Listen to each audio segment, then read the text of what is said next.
I think that the grifter shill, you see, this is the smoking gun that shows that he didn't really believe that thing all along.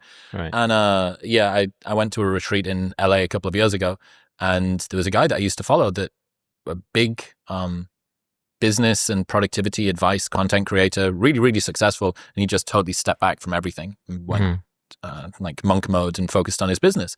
I asked him why, and he said, I started feeling like I had to live up to in private the things that I was saying in public. Right.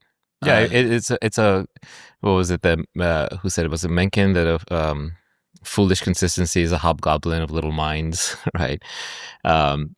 But essentially, look, all learning is error correction, right? Every knowledge creation system works through correcting errors, making guesses and correcting errors. So by definition, if you're learning, you're going to be wrong most of the time, and you'll be updating your priors.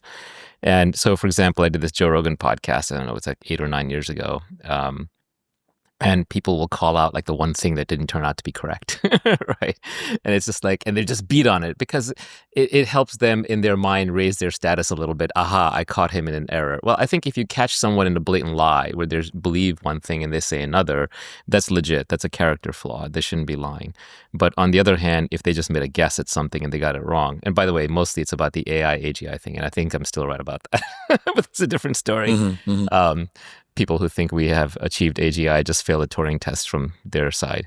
But it's funny how people latch on to single proclamations. But the reality is all of us are dynamical systems. We're always changing. We're always learning. We're always growing. And hopefully we're correcting errors. What you don't want to be doing is lying in public so that because you're trying to look good. And I think people can smell that. What this world really lacks right now is authenticity,